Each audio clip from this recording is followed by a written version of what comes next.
Hi everyone! Today I'm going to show you an alternative to the Jeny's surprisingly stretchy bind off method, which is a great method if you don't know it. It eliminates that hard line that you can sometimes feel at the bind off edge of a stretchy knit piece.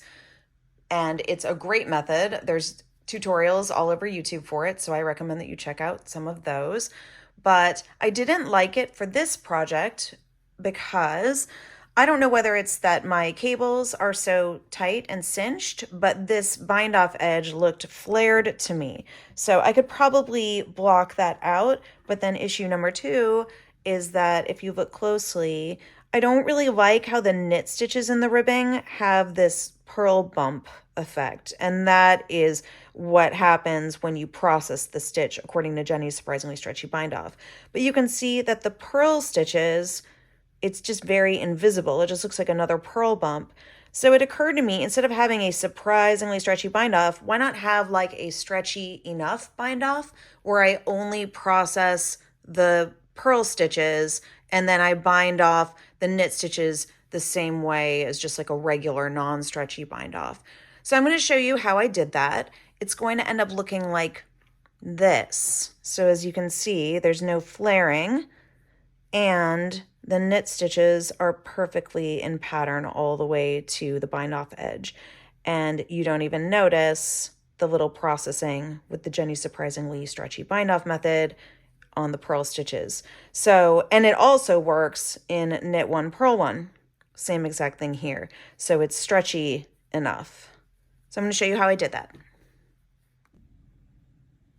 Okay, so I took off the bind off edge and got it back on the needles, which was not super fun, but it's done. And now I'm going to go ahead and show you the bind off. This pattern, the round starts with purl 2 as opposed to knit 2, which is fine, but I'm not really sure if I need to process the first stitch or even how I would do that. So I'm just going to purl this one the regular way. If you know how to process it on the first stitch for Jeny's surprisingly stretchy bind off, then just let me know, but this is how I do it. So purl the first stitch normal. Now for Jeny's surprisingly stretchy bind off, you do a yarn over for each stitch, before each stitch. And so we're doing a purl yarn over. So I've got my yarn in front. So I'm going to wrap it around so that my yarn is back in front. And then I'm going to purl this stitch. You don't want to do it too tightly. Just like any bind off edge, don't do it too tightly. Then I'm going to take the first two stitches and pass them both together over that third stitch. And that is one bind off on the purl edge. So now I'm at the knit stitches, and normally with Jeny's surprisingly stretchy bind off, you would move your yarn to the back and you would do a yarn over, and that's how you would process it. But I'm not going to do that. I'm just going to go ahead and knit it. And then like a regular bind off, I'm going to pass the first stitch over the second stitch. Next stitch is a knit stitch, so I'm going to do the exact same thing. I'm just going to knit it. No processing whatsoever. And I'm going to pass the first stitch over the second stitch. Now we have two purl bumps. So I am going to process those stitches. I'm going to process every single purl stitch. So I'm going to move the yarn to the front and I'm going to yarn over. So my yarn is still in the front. And I'm going to purl. Again, not too tightly. I'm going to pass the first two stitches over that third stitch. And I'm going to do it again. Yarn over, purl, pass the first two stitches over the third stitch. And now we're back to knit stitches. So I move my yarn to the back, and I'm not going to process these knit stitches. I'm just going to knit them and bind off, knit, and bind off. I'll do one more repetition and then I'll just continue to the end. So bring the yarn to the front for the purl stitch, do a yarn over, yarn still in the front, purl, pass two over, yarn over, purl, pass the first 2 over. So I'm just going to keep going like that all the way around until I get back to the beginning. I'm going to not process the knit stitches. I'm just going to knit them normal, pass the first stitch over the second stitch, and then I'm going to process every purl stitch by doing a yarn over first.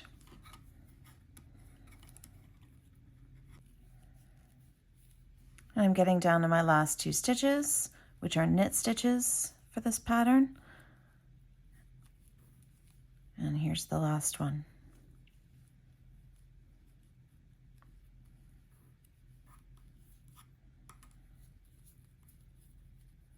And that's it. I'm going to cut my yarn. I'm going to leave a nice long tail because I just always do. I'd rather have too much than too little. Terrible scissors. And then I'm just going to secure that last stitch and I'll weave in the ends later.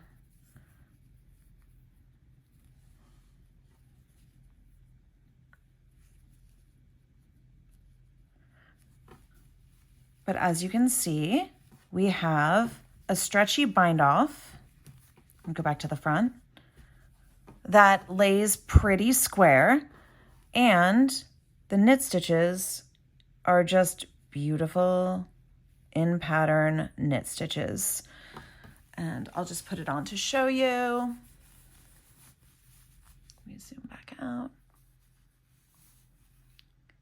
It's still quite stretchy. My fingers don't meet any resistance here, and it's just exactly what I want, and I think it looks really beautiful.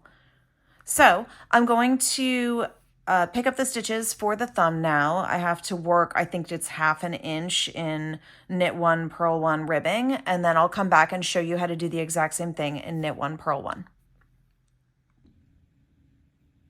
Okay, so now I'm done with the thumb and ready to bind that off. I did just about 3/4 of an inch, maybe an inch of thumb, knit 1, purl 1 ribbing. And now I'm going to bind that off using the same method where I process only the purl stitches and I do not process the knit stitches. So this is just a round of 16 stitches, so I'll go all the way around with you guys. This first one is a knit stitch, so I'm just going to knit it normally and not process it. And then the next one's a purl stitch. So I'm going to put my yarn in front and I'm going to yarn over, and I'm going to purl it. And then I'm going to take the first 2 and pass them over.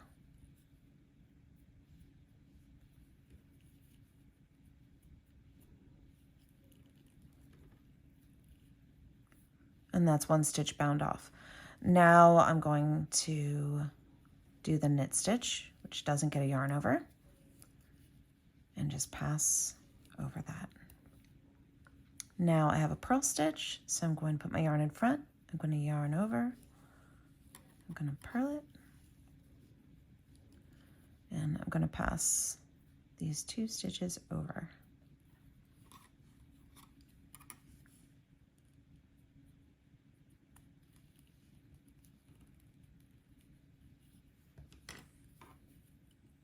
I'm actually going to move these to their own needle because they're in my way. Okay, they can just hang out and wait. My next stitch is a knit stitch.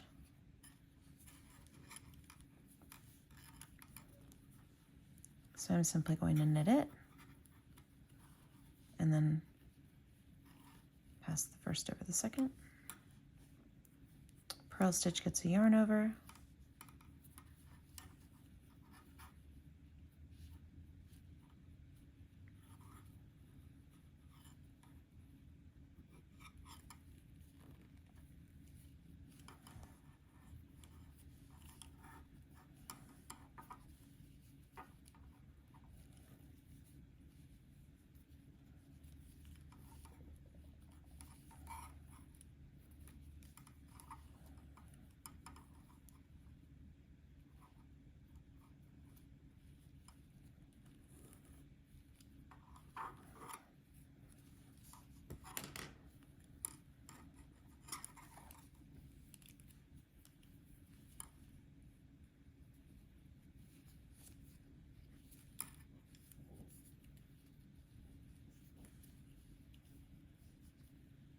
Again, you don't want to bind them off too tightly, even the knit stitches.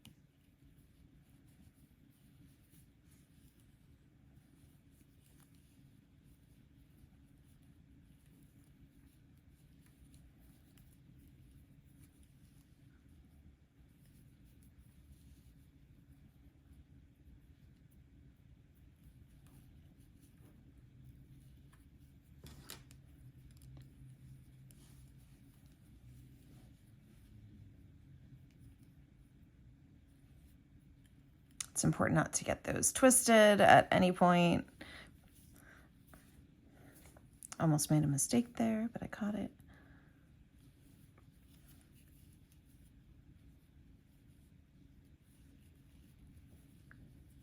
And then my last stitch is a purl stitch. If it looks like I'm winding it too many times, I'm not. I'm just moving the yarn to the front and then I'm wrapping it.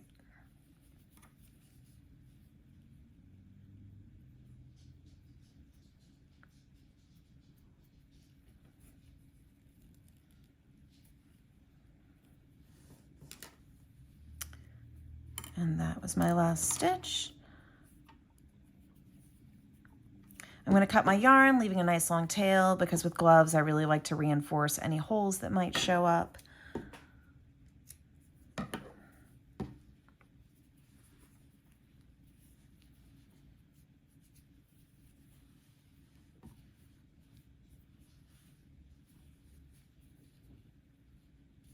And I'm off the needles on this project. This is the right glove. This is the left glove. So I'm going to weave in the ends, and then I'm going to come back and show you how they came out. So the ends are woven in now, and the gloves are completely done. I'm just going to try them on for you so that you can see that stretchy bind off edge. And the thumb is super comfortable as well. I'm going to link to the pattern down below in case you want to make this. It's a free pattern from Purl Soho. And thank you so much for watching this video. If you want to see more content like this, then subscribe to my channel. Bye-bye.